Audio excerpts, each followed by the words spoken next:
एक संत थे, वो बेचारे इसी भाव में रहते थे। तो एक दिन बैठे थे, तो बैठे बैठे बस बैठे गंगा जी के किनारे बैठे बैठे उनको भगवत स्मरण होता रहता था।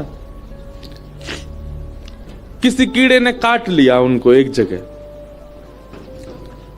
और कीड़े ने काटा तो वो छोटा सा घाव हो गया वहां पर, लेकिन उन्होंने चिकित्सा नहीं करवाई, बैठे रहे, कोई बात नहीं, बेचारा एक जीव था, उसका पेट भर गया। ऐसा भाव रखा। हम लोग ऐसे नहीं बन सकते। पर मैं एक बात बता रहा हूं, इसकी श्रेष्ठतम और उच्चतम स्थिति कैसी होती है? भगवत सन्निधि मिल जाने के बाद फिर पीड़ा का अनुभव नहीं होता। तो कोई कीड़ा काट गया तो बोले कोई नहीं, एक जीव का पेट भर गया। अब क्या हुआ कि उसकी चिकित्सा कराने का उनको मन में आया कि इसकी थोड़ी दवाई ववाई करा लें, तभी उन्होंने देखा 2-4 मक्खी आके उस पर बैठ गई। तो मन में सोचे अगर हमने इसकी चिकित्सा करा ली तो बेचारी मक्खी भूखी रह जाएंगी, बैठन दो। धीरे धीरे धीरे वो घाव फैलता चला गया, फैलता चला गया, फैलता चला गया। महाराज ऐसी स्थिति, सत्य घटना बता रहे हैं, सत्य संत की घटना है। उनके उस स्थान का खूब बड़ा वो हो गया घाव, कीड़े मकोड़े लग गए, गंदगी हो गई काफी। अब तो ऐसा हो गया कि उसमें कीड़े घूमने लगे ऊपर, लेकिन वो बैठ करके अपना भजन करते रहते। और कभी कभी देखते अगर कोई कीड़ा उसमें से गिर भी जाता ना तो उसको उठा लेते, अरे बेचारा क्या गिर गया, कहां जाओगे, क्या खाओगे पियोगे, तुम्हारा परिवार क्या है, यहीं बैठे रहो, खा जाओ इसको। ऐसा था। एक बार कुछ लोगों ने उनको देखा, बड़े भजनानंदी महात्मा, लेकिन उनके हाथ पे ऐसा घाव देख करके परिवार कुछ लोग गए, बोले महाराज जी आपकी चिकित्सा करवा दे हम। बोले नहीं नहीं हम ठीक हैं, बढ़िया है, हम भजन कर रहे हैं, आप लोग हमको प्रसाद दे देते हैं। इन लोगों का कौन है और इस हाथ से हमको करना क्या है? इसमें से थोड़ा बहुत कुछ पा लेते हैं, इनका पेट ही तो भर रहा है, होने दो। मैं फिर कह दूं, हम इस स्थिति में पहुंच जाएं इसके लिए नहीं कह रहा हूं मैं आपको, लेकिन भगवत भजन इस स्थिति तक पहुंचा देता है कि आपको फिर पीड़ा नहीं होती। लोगों को बहुत बुरा लगने लगा। उनके शिष्य परिकर सब इकट्ठे हो गए, बोले महाराज जी खुद नहीं जामे राजी राजी तो इनको जबरदस्ती ले चलो वैद्य के पास। जैसे ही उनको ले जाने लगे महाराज उठा करके, तुरंत वो बोले अगर तुम लोग नहीं मानोगे, जबरदस्ती मुझे वैद्य के पास ले जाओगे, मैं श्राप दे दूंगा, तुम सबके परिवार का नाश हो जाएगा। महाराज जी का ऐसा कहते ही सबने छोड़ दिया। नहीं नहीं महाराज जी आप ऐसे ही रहो। अच्छा देखो संसार कितना विचित्र है। पत्नी के सिर में दर्द हो रहा हो या पत्नी को पीड़ा हो रही हो, नहीं जा रही हो डॉक्टर के पास, पति जबरदस्ती ले जाए और पत्नी रास्ता में कह दे तुमको कसम है मेरी मत लेके जाओ, पति फिर भी ले जाएगा। लेकिन संत महापुरुष भजनानंदी अगर यूं कह दे तुम्हारा नाश हो जाएगा, तो ठीक है महाराज जी आप पड़े रहो, नहीं लेके जाएंगे, कोई बात नहीं। पत्नी बच्चों की ना करने पर भी हम ले जाते हैं, लेकिन कई बार साधकों के गुरुजनों के मना करने पर हम छोड़ देते हैं, कोई बात नहीं मना कर रहे हैं, काय को ले जाएं।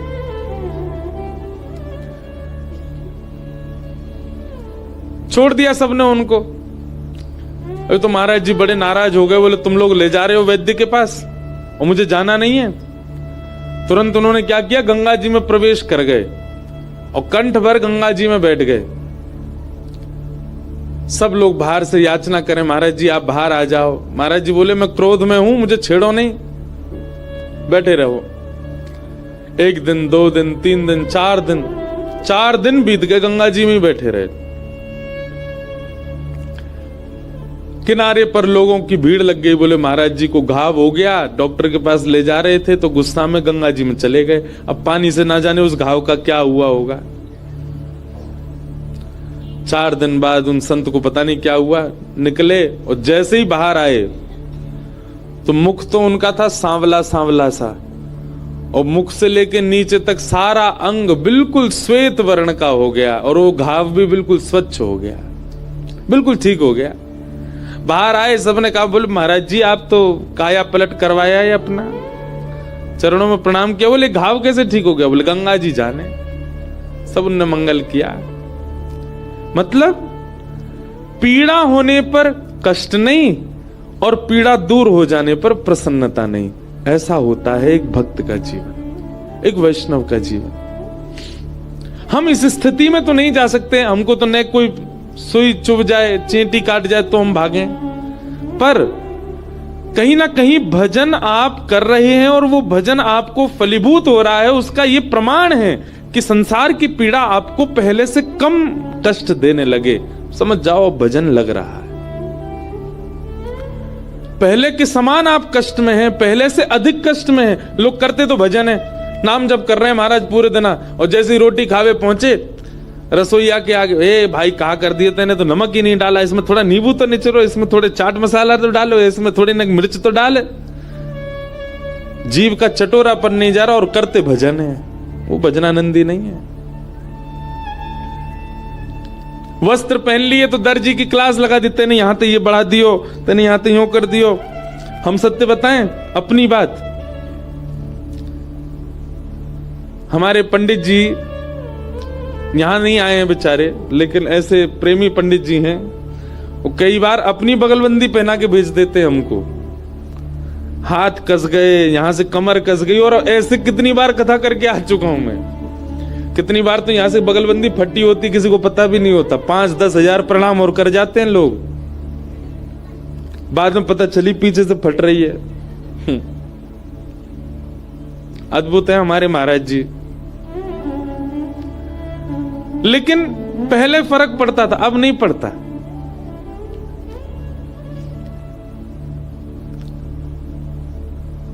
हमारे पंडित जी जो जिनकी मैं बात कर रहा हूं, वो एक बार गए वृंदावन में, बोले महाराज जी के लिए हम बगलबंदी बनवाएंगे मेरे लिए। तो स्वयं गए जाकर के दुकान से, बोले बढ़िया वाला कपड़ा दो। तो जो दुकानदार थे उन्होंने देख लिया कि पंडित जी बेचारे बड़े भोले हैं, तो उन्होंने टेरिकॉट होता है ना, बिल्कुल सबसे लोअर क्वालिटी का कपड़ा, वो निकाल दिया और उसका रेट बताया हाई क्लास का। बोले महाराज जी सबसे बढ़िया है ये। उन्होंने स्पर्श करके देखा, बोले हाँ तो बड़े। अब वो टेरिकॉट ऐसा होता है, कलप लगने का कागज बन जाता है वो पूरा। अगर मैं यहां से मोड़ दूं तो ऐसा ही बिल्कुल जैसे कागज को मरोड़ देते ऐसा हो जाए।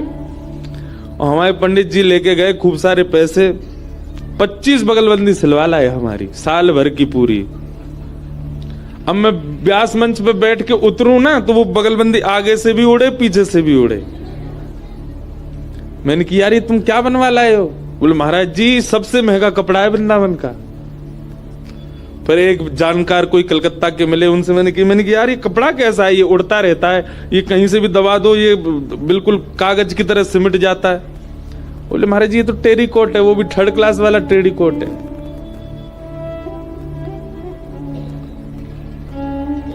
तो कथा सुनते सुनते सुनते सुनते ऐसी स्थिति हो जाती है, सुख दुख का ज्यादा आभास नहीं होता, ज्यादा पता नहीं लगता, फिर सम होने लग जाता है हमारा स्वरूप। मुख धोया है कि नहीं, बाल काढ़े हैं कि नहीं, कभी कभी ऐसी स्थिति भी आ जाती है। समत्व चित्त में प्रकट कर देता है भगवत भजन। न पीड़ा आने पर ज्यादा कष्ट होता है और ना सुख आने पर ज्यादा प्रसन्नता होती है। समभाव। कोई माला पहना दे तो उसकी ज्यादा हाजी हजूरी नहीं, कोई गारी दे दे तो उससे निंदा नहीं। अगर ऐसा स्वभाव आपका धीरे धीरे बन रहा है तो आपका भजन लग रहा है, और लग नहीं रहा आपका भजन ठाकुर जी स्वीकार कर रहे हैं। लेकिन ना तो स्वभाव बदला, ना व्यवहार बदला, ना चित्त की स्थिति परिवर्तित हुई, राग द्वेष में अभी भी पड़े हुए हैं, तो आप भजन छोड़ दीजिए, आपके लिए भजन नहीं है।